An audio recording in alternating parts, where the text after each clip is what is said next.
Some scholars points out that the original version of the story of Abraham and Isaac is actually about the sacrifice of Isaac, and only later changed into the form we have today when that practice became unacceptable. So, what is your thought? Yeah, isn't that something?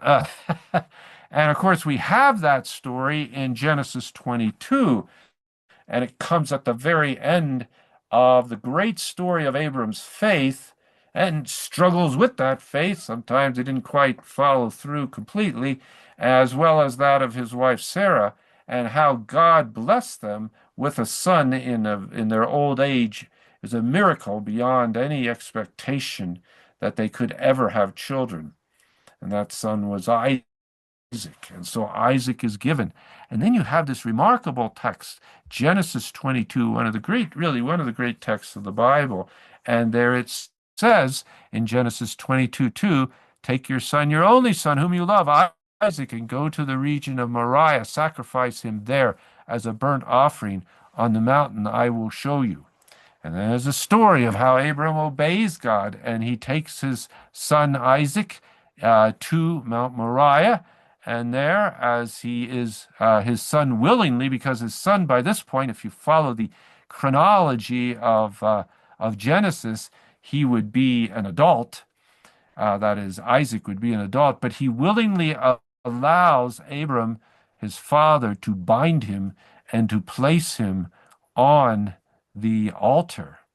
And it's remarkable. And there you have this picture of Abram with the knife in his hand and poised over his son, and he is about to slay him. And the angel of the Lord called out to him from heaven, Abram, Abram, here I am, he replied. And in verse 12, do not lay a hand on that boy. Do not do anything to him. I now know that you fear God. You have not, because you have not withheld from me your son, your only son. And then he sees a ram. It says Abram looked up and saw a ram, and he went over, took the ram, and sacrificed it as a burnt offering, symbolizing his complete dedication to God and God's will. There in verse 13, he names the place God will provide. And then in verse 16, God says to him, I swear by myself that because you have done this and not withheld your son, your only son, I will surely bless you and make your descendants as numerous as the stars in the sky and the sand on the seashore. Your descendants will take possession of the cities of their enemies, and through your offspring, all nations on earth will be blessed because you have obeyed me. This is a wonderful story, a wonderful account. And there are a number of things that I think are very important. First, with regards to this question of human sacrifice. First of all, Abram never commits human sacrifice, uh, nor do any of the patriarchs, as far as we know. Abram never sacrifices his son. He is willing to go to the point where God realizes that he will, if God were to allow him. But God does not allow him to do that. He stops him. Now, there's discussion among many. Did Abram know this in the story? Was he already aware of this? And so he followed through in faith that God would intervene. I do believe that he had received the promises that Isaac would be the father of many nations, and that Isaac would be the heir through whom the blessing would continue. Isaac at this point was not married, he had no children, and so how would that blessing come if Isaac were no longer alive? I believe that Abram saw this, he knew this, and he trusted God. And God was here testing him, as he did many times, to see whether he would follow through.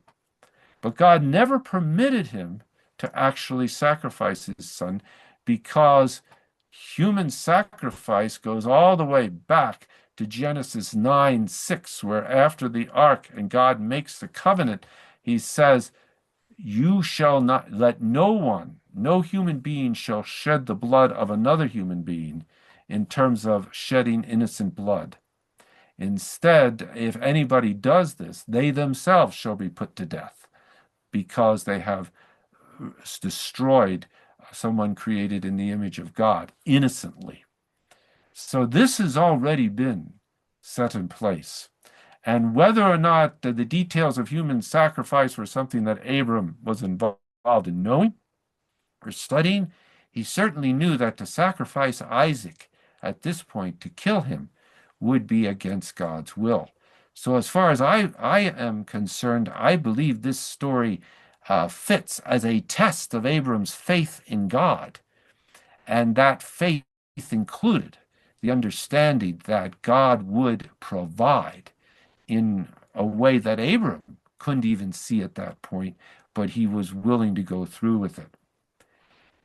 The other thing about this, which is so important, is that it is because of his willingness to do this. And that's very explicit here, as I read in verses 16 and 17 and 18. God increases his promises. Back in chapter 12 of Genesis, God had promised that through Abram's seed, all nations of the world would be blessed. And he repeats that promise here. In chapters 15 and 16, 17, he promised that Abram would have nations as great and many, or his offspring would be as numerous as the sand on the sea and the stars in the heavens. That idea was introduced there after Abram was faithful to God and believed God, as it says in Genesis 15, and followed God and set up a place for God to appear to him and give these promises. So what we see is as Abram is faithful to God through these chapters, the promises of God and the way they're expressed expand. It's as though God wants to do more for Abram, wants to bless him more. And Abram's acts of faith enable him to do that, enable God to do that. In chapter 22, we come to the final point, and here is the greatest test. And here, Abram believes God. And because he does this, these promises are repeated, but he adds one that you don't see earlier.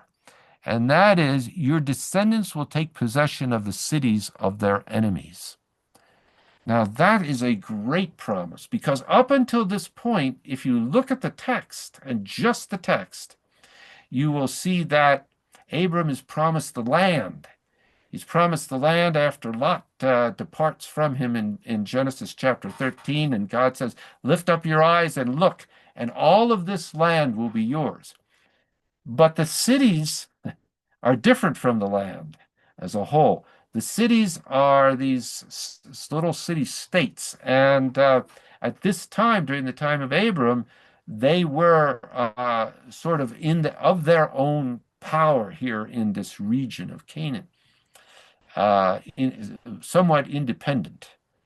And what we see in terms of the picture that is given us here is that God now promises that not only the land, but the population as well, and the cities would belong to Israel.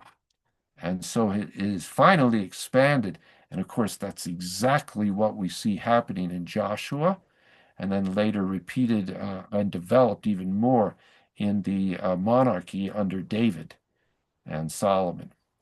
So this story as it is fits the whole arc of salvation history that goes from Noah and the initial promises of Abram to be a means of blessing to the ends of the earth, through to David and possessing and blessing the nations around him, and then beyond that, ultimately to the Messiah, we would say.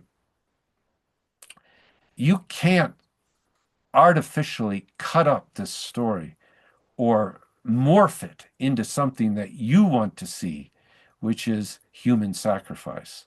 There's no evidence for it in Israel's history, as I would understand the history. And there is, it's condemned. Israel did it at times, but they sinned when they did it. So there's no evidence that God approved it.